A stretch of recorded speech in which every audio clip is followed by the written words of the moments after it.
Hello again, welcome to another FFS Livestream. We're here in the magnificent Pleasance-Dome in the atrium here, under the big dome, where we can see that the weather has been rain and then sun and clouds and then bright sunshine again. So we're moving all around the table, we're taking jumpers on and off. It's pandemonium. On the screen to my right, you will see all of the links that you need to get in touch with us if you want to get in touch. We're a community spirit project trying to bring together performers and industry people to all love each other a little bit more and support each other a little better throughout the festival. You can email us, you can tweet at us, and you can donate to our GoFundMe page. With no further ado, none at all, I will introduce my guests today. We have with us Kirsty Osmon and Roslyn. Hello. Hello, how are you doing? Good, thank you. Kirsty, Yeah. this is your first Fringe. It is, yeah. Well, it's your first As a show at performer, the Fringe. yeah. Tell us about your show. So it's a one-woman show. It's on our Underbelly Buttercup. It's a dark comedy written and performed by me. And it's about a woman who wakes up in a front garden with no memory of getting there. She's got to sort of retrace the night. And she meets lots of really bizarre, surreal characters along the way. Nice. And Roslyn, you also have a one-woman show. I do. Tell us about that. It's a darkly funny. What are the chances? What the hell? One-woman show about. On the face of it, it's a charlatan fortune teller in the 1930s Dust Bowl, but it's more a story about hope, despite the odds. And it's not really an accident that the two of you are here, because I think it's really nice to have a current theme, and I think we can get a lot of conversation between the two of you about your experiences. So Lucy, you've had shows here before. Yeah. Also one-woman shows. I've had two one-woman shows here before. One I'd written myself, and one was the first Fringe I ever did was a very short, like 20-minute thing. And then last year I had a two-person show. And how have you found the Fringe in general? I was thinking about this. You had a conversation on FFS the other day about the expectations you have coming into the festival. And I was feeling like, I always feel like I know at the beginning what I'm going into it for, and then halfway through I get kind of lost a little bit because it is so overwhelming. I think it's like I hope to learn about the show, but I find the festival it's quite hard. I think if you're a one person, we were just saying before the cameras, it can be quite tough if you're by yourself. Yeah, it's really, I think what I've really noticed in the first few days is you sort of get like, oh, this is brilliant, I'm here. And then you go out to start flyering and just see how many people are flyering, and you start to see troops and I'm like, oh, that's a team of 6. That's 6 people to cover so much ground, and there's just you, and it is really, really overwhelming. I was just suddenly aware of just how saturated and how much choice there is if you're coming to view stuff, and if you're a one-man band, how do you make a splash? Well, it's the amount of people as well, because we were saying that it's like 3,500 shows, and you look at the brochure and go, well, there's 3,500 things to compete with there. Yeah. But then you get here and you realise that there's at least like 2 or 3 or 4 people involved in each of those shows. So it's like it's actually tens of thousands of people out in the streets, flying and looking for your business. I mean, my friends of mine are in a troupe and there's 6 of them, so they sort of divide into 3 and then they fly together, and I thought, oh, that's such a good idea because you're not flying alone, there's 2 of you, so when you're trying to hand a flyer and you're faced with a stream of rejection, at least you can turn to your buddy and be like, lols, which you kind of can't do when you're by yourself. No. Yeah, well, I mean, you can, but it would look slightly bizarre. Have you done much flying? Are you actively out there canvassing? I was originally, and then I discovered quite early on that for me, flying just before my show doesn't work for me because you are faced with an onslaught of rejection just before you go on stage to potentially be rejected again. I thought this isn't good for me, so I've hired some flyers, which has been great, and then I like to flyer after the show. I find that much easier. So it's just about kind of learning when's best for you in terms of doing it. What time is your show? 2:35. Okay. Yeah, so I'll often sort of fly around 4 is quite good for me for the next day. Yeah. And do you find that works? Are you seeing people that you've given flyers to? Yeah, occasionally you do see some people coming in. and you know, I get a lot of people going, oh yeah, that's on my list, and I'm going, great, can you take it off your list and book? But yeah, no, it does work. That's why everybody does it. Flying does work, but it is hard. Lucy, you're a big fan of flyering. I'm terrible at it. I'm Yeah. absolutely terrible. Yeah, my plan of just sort of stand there, look really sexy, and let them come to me didn't work. Yeah, I discovered that quite quickly. I like to stand there and look as sad and reclusive as possible. Right, and just hope that somebody would take I remember some pity. the first time I went flying for a show, a one-person show. I was flying on the street, and my mum approached me from a distance, and she just came straight up to me and she said, "I've never seen you look so sad." She said, "Also, you're standing against the door with your flyers facing your chest." She's like, Yeah. I mean, it works. It does work. It does work very frustratingly, but I think it takes a certain kind of magic to be able to put yourself out there. Yeah. And I think particularly if you're actually... Who's this guy? I was going to say, I don't know, I'm probably going to cut to a different camera so he avoids this, but it's nice. It just shows the breadth of the team with very, very hands-on support, technically. Yes, when you're out flying, I mean, you've both got quite psychologically difficult shows to get through. They're quite intense shows. It's like, how much time can you be out of preparation for that, doing other things? How long does it take you to kind of get ready? Do you have a routine, a kind of set pattern of how you organise your day? I generally like to keep the mornings to myself as sort of my time, but that's hard when I've got sort of friends coming to say and stuff, and end up having to do other things. But I do always try and keep at least an hour in the morning to myself to just go, right, okay, I'm doing a show. That's why I'm here. Nothing else really matters. Get ready for that. That is, why you're here. And actually, I found the beginning sort of saying to myself, this show, I love my show, I really believe in it, and I love doing it, so that's become my sanctuary, and nothing else matters other than that. So I sort of say to myself, right, 1 hour preparation before I go on, just to like calm myself and forget, because the Fringe is quite frantic. I don't know if you notice this, especially if you go around like Bristow Square, the energy of just all the performers and everybody, I find that quite hard to not let that affect me. So I try and take an hour to myself, and then the hour of the show, and that's sort of like my time, I guess. Does that make sense? I don't know if you do. Yeah, I mean, I think a similar thing. It's quite, like you say, it's such an incredible, crazy sort of swirl of activity and energy. Yeah. And you got to remind yourself that the show is why you're here. Yeah. That's the most that you can't really. I was thinking this the other day, like even if it goes looking after yourself and making sure you do your show so you're proud of it, because you can't come out from it and go, tomorrow will be better. You can't apologise to people and say, well, it was better yesterday. You have to try and do your best, do something at least. Because I would have thought the most important thing is that no matter what happens with you and the show, like you say, if you believe in it and you're proud to stand beside it and go, oh, actually, I really believe in this. This is something that I would watch, and hopefully other people will like it as well. That's so long as you've got that as your foundation, everything really should be all right. So people can throw all sorts of stuff at you, but if you are confident in what you've made, Completely.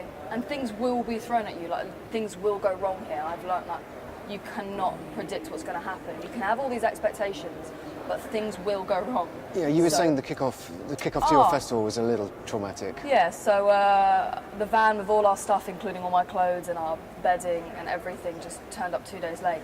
So we arrived here, no bedding, no clothes, no set, no props, no costumes. I was like, well, my show is really reliant upon the set and the props, so we had to cancel our first show. And we couldn't have predicted that. But I sort of just took a step back and said, okay, all these logistical things are going to go wrong here. That's happening. But I believe in the product, and I can take sanctuary in that, so nothing else matters. So I can walk away from this Fringe and go, okay, that didn't happen, I didn't get this, I didn't get that, or whatever. But I still stand by my product. Because how bad would it be if all that stuff went wrong, which goes wrong, and then you walk away and went, that wasn't the best show I could have made. I could have written that script better. To have that as well, I think, would be a disaster. How long's your run-in been for this? When did you start preparing for... I started writing the show a couple of years ago, left it for a bit, and then sort of went back to it, and we had about a 3-week rehearsal process, really, where, you know, I'm sure you find with new writing, from day one, the script you have is going to dramatically change until you get to that first preview. So it was a completely different script. So. Do you think the pressure? Sorry, I'm just going to go to the show. Hang on. Do you think the pressure on having written your own, you know, this both of you, this is all you in these shows, right? It's like you've written it. Do you have a director? I do have a director for mine, and I know this sounds ludicrous, but I had no idea how tough it would be doing a one-person show, because when you're in an ensemble, you can kind of, if you're not in all the scenes, you can kind of gauge where it's at and what level you should be playing. But when it's just you have nothing to gauge it. So I absolutely just drove myself insane, because I just didn't know, I couldn't test the energy levels, I didn't know where it was at, and I thought it would be easier writing your own show. In some ways, it's kind of harder when you get, I don't know, I just got a bit lost in it for a bit, definitely. Yeah, I wonder whether it's hard to switch from one hat to the other. Big time. You end up sort of, I think, I know with this one, I got a bit lost as well, and when I was performing it, I suddenly couldn't make sense of it anymore. So I asked a friend to read it for me, because I was like, I can't. I felt like at one point it makes a difference. I think you could just hear it. Yeah. Because something about in your own voice. And you've written 4 plays? Yeah. So 4. Whose name was on the first one? Lucy Hunt. You used a different name. Yeah, I forgot I did that. Did you? I did because I thought it seemed too much because I was in it. It was my first one-woman show, and it felt. I was like, if one of the ships is going to go down, if people don't like the acting or people don't like the writing, somebody can sink, but it won't be me. Yeah. I was like, at least one of us will get out of it all right. So I did it under a different name because I was so unsure whether people would like the writing. And then a friend was saying, well, you should claim it as your own if you did it, and you should be proud of it. It worked, thank God, but I think I needed to do that first test of let this person take the.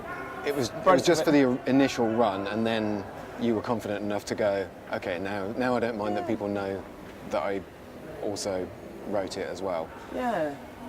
There's a lot of pressure on that. Well, I think there is, and I think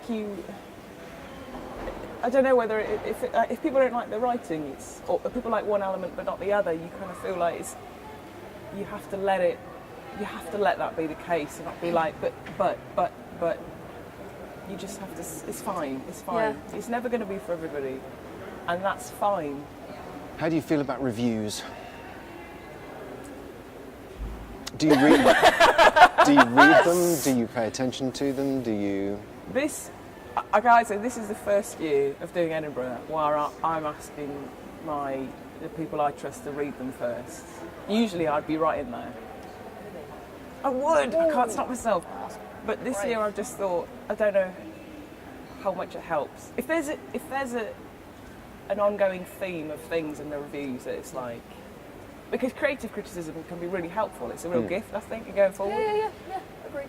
But maybe like if you're in the middle of a run, you cannot take all of the advice at once. And I think someone was on the show the other day saying like it's a shame to come up to a section and go, I know somebody hated this because they wrote it down. Yeah.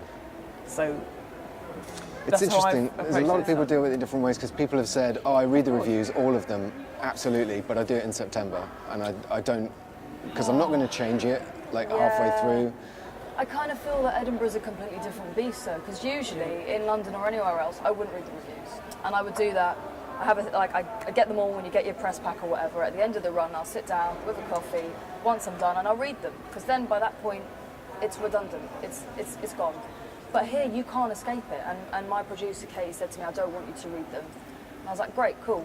And then our first reviewer came in, and I woke up the next day to mates being like, saw your review, well done. And I was like, right, I mean, now you can't. And then when you're flying, you've got to staple the stuff on it. Yeah. You kind of can't.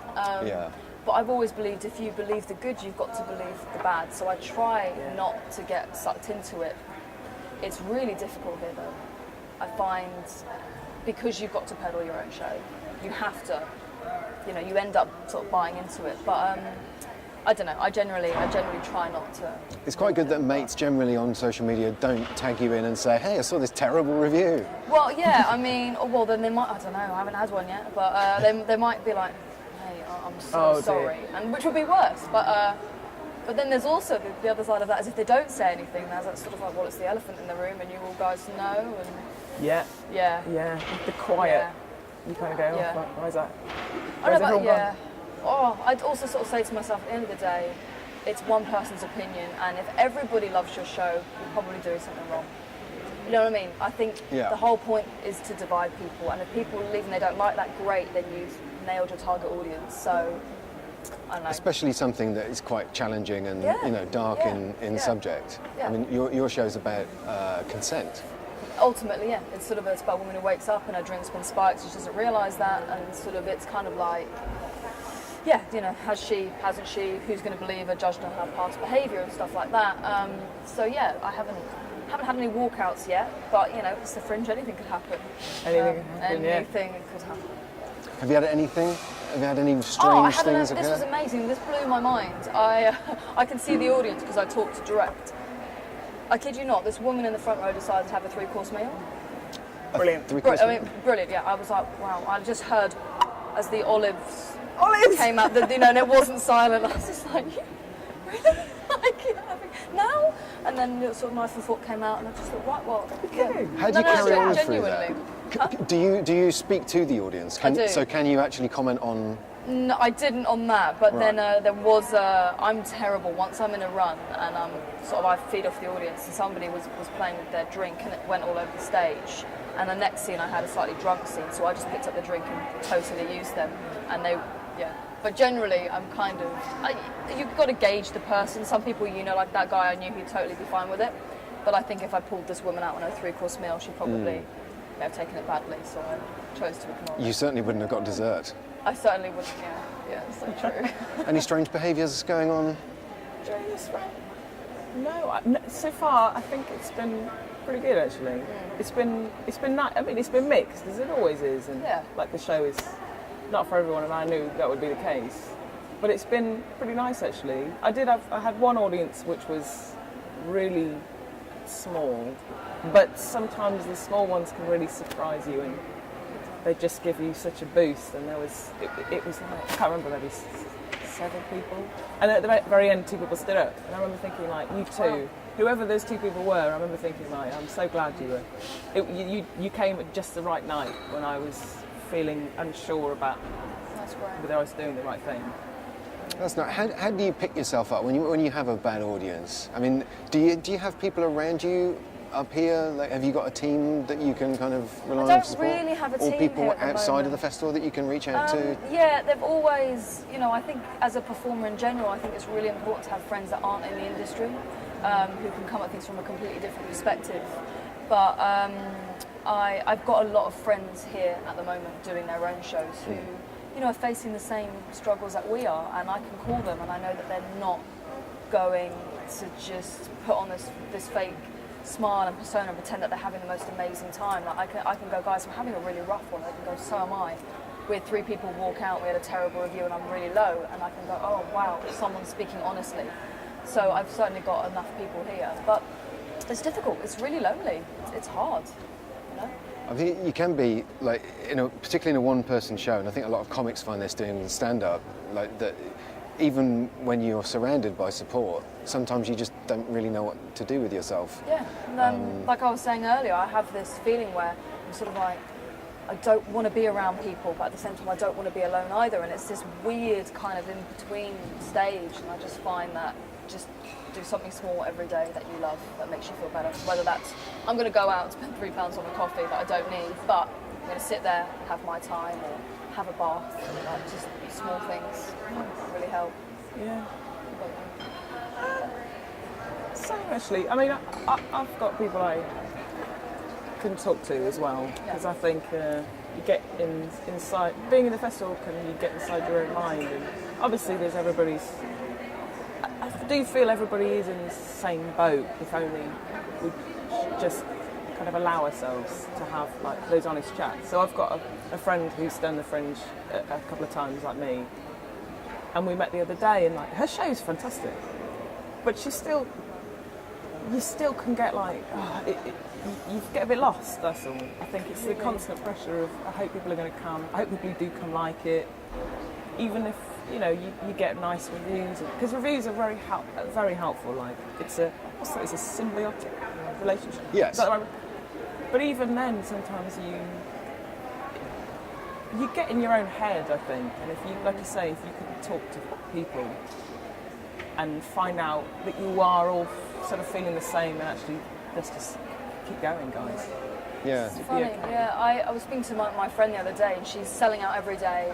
She's, getting like 4 or 5 stars. She's on covers of like amazing magazines. She's doing brilliantly. And I said, "Oh my God, this is amazing." And she went, "It is, but I think the lowest point was taking a selfie, thumbs up next to the sign that said sold out, doing it myself." And she said, I just felt ludicrous. And I thought, wow, you're having the most, from the outside, but on the inside, there is still a part of you that is quite lonely, despite selling out every day and London transfers and all of that. It's really important to remember that we all deal with this pressure in different ways, and even for some people, even doing really well is not well enough. It would be interesting to reach that point, I think. Desperate to reach that point. Just let me get there. Still not successful enough.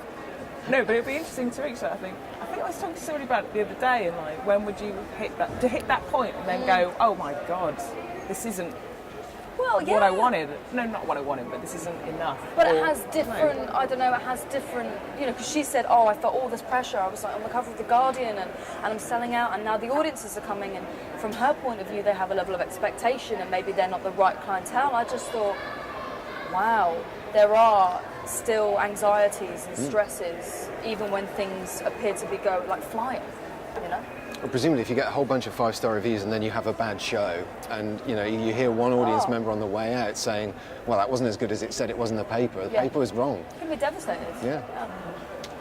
What do you do to blow off steam? Have you managed to get outside of Edinburgh, or I haven't as of yet. Found a little quiet I haven't place? as of yet. There was, I think, the lowest point I reached was in the first week when it even felt like the show was going wrong, and I just went, I'm going to lock myself in my room tonight, and I'm not going to go out, I'm not going to talk to anyone, I'm going to put on my music, and I'm going to stay here, otherwise I'm going to do something really stupid and hit self-destruct, and I don't know, like just drown my sorrows, which is the worst thing. So that was, I haven't actually got out of this. I was going to go to the beach on my day off, but then it was absolutely pouring with rain, and I thought, not ideal, let's not get flu. So I think, I just locked myself in my room and bought some fairy lights. Just like, that sounds so silly, but I just thought, let's just have one thing that sort of, cheers me up a little bit. Yeah. Some fairy lights in my room, that might do it. Remote control as well, so. I think that's important, isn't it? Like knowing yourself, knowing what cheers you up, knowing that locking yourself in your room and watching Netflix for 2 hours would actually do you the world of good. Yeah. Yeah. I've done that. I'm revisiting an old series I watched as a teenager. That's amazing. Which one? Buffy. Go on, you can plug it. Fantastic. Buffy. Yeah. I thought I'm going to revisit something that you I don't have to think about. Yeah. I remember reading something once about when you come to Edinburgh and you should make your room like a bit of a haven. I totally understand that. So you can just sort of tuck away, because you feel really compelled to get amongst the festival. There's so many cool things, so many brilliant people. But if you've also got a show, you've got to. That's number one. Yeah, because you'll feel you feel bad about yourself if you don't do a good job because you're out absolutely smashing it up. It's also terrible as well when you've got so many friends here and everybody's in the same place and they've all got shows and they're like, so you're going to come and when are you going to come and see my show? Have you managed to get to? I think I've seen 5 shows, if that. Where are we? 2.5 weeks in. Yeah, it's bad, isn't it? But it's just because you get busy, and then there's an awful thing when someone does come and see your show, and then they sort of like, hey, when you see mine, I'm thinking, I'm not, because it's before 2:35 and I need that time to prep. But thank you for coming, and then you feel terrible because you feel like that's a contract. It's like, well, they've been to see mine, so. But I think theirs is at 11:30 at night. and I'm on at 8 in the morning. Smart, but you know, got to go and see it because they've been seeing me. I know, and you should, but then I also think, you know, actually a mate of mine who did really well here last year said to me, don't feel that you have to see everybody's shows. Don't feel you have to, like, just because they come doesn't mean that you have to go and see their show. And I thought that's a really good point. If you haven't asked them either. I mean, it'd be really cool to be able to. Of course. Yeah. But I think I saw a show, I think last year I was here with something. The show was it was a very physical show. And I think I remember sitting in an audience and I remember you want to enjoy something, and then suddenly there comes a time when you suddenly go, oh God, I've hit that point where I know I should be getting ready, and that's all I can think about. So it's a waste to go to someone's show and not be able to really Be present. and cheer them on. That's good. I think the main message of this is definitely, you know, you have to look after yourself. One of the best ways to look after yourself is just to know yourself and manage your time, concentrate on your own show, stay hydrated, obviously. We haven't talked a lot about hydration today. We usually talk a lot about hydration. Oh, really? Are you hydrated right now? I make sure, I always try and get nearly 4 litres of water a day. I'm a bit... 4 litres? Yeah, I get quite obsessed. There's a hosepipe ban, you know. Yeah, I just... No, there isn't. I just think it's important to get, 4 litres, 3 to 4 litres. I think someone was saying yesterday a very good tip about carrying one of these, like a small container with water, because otherwise you just forget completely. Yeah. And then that when you're under a tap and you're just glug, you suddenly think, Your wow, I bare was thirsty. Yeah. That's the freeze frame for the video, by the way. There's a couple of stay hydrated with your bare hands. a couple of cats sitting lapping at water. What's your biggest hope for this festival? What are you hoping to get out of it? What would be a win for you going away? I think it changes. I had all these things I wanted to, happen, and some of them I've ticked already. I think I want a London transfer, ideally. We have been offered, but yes, definitely London transfer, and just kind of... National? O2? Yeah, definitely. Let's take it to America. That would be great. But no, just a London transfer, which we've got, and just I think for me, it's just be able to walk away and go, I did everything I could, and I'm really proud of that, and I've done it. It's nice. Lucy? What was the question? What would you like to... What are you hoping for? What's your expectation? I know I come into the festival with my hopes really high, and during the festival I try and really lower them. Right. Yeah. So you just want to get out of here unscathed? Get out of here alive. No, I think I'd like to use the festival to really make this show strong from every direction, and come out of it feeling really proud. I did the best I could. I believe in my show, and I got a bit of grounding that I can use going forward for it, so I can make a bit of a life for it. Like you're saying with yours, I want to find somewhere for it. It can be a really great launch pad. Yeah, Edinburgh can be. It can be. You can learn about things. It makes you really tough as well, Edinburgh. Yeah. It's like army training for a Performer? show. For a performance. Yeah. For a play. For a play, yeah. Because you're going to learn some harsh truths about it. Because it's a month of absolutely alternate. It's There's never no the same consistency. every day. Like you can be sold out one day and then you can have 5 the next. There is literally no consistency here. And the 5 might be your better show. And it might be. It might be like, you 5 guys. ways where they stand up and it's just you're really connected and you're full and they're not really in it. But there is no consistency here, and I don't think anything prepares you for that. Well, the good news is you've both completed this part of the assault course with flying colours. Perfect. Very best of luck to you. Go out into the world and keep believing in your show. I think that's the best message I've heard this morning. Just believe in your show, believe in yourself. Be proud of it. And everybody at home, also believe in yourself. We're going to go out and brave the weather, which now appears to be stormy. So we're all going to go and do that. Have a lovely day. Stay hydrated. Have fun. Don't take this too seriously. We'll see you again.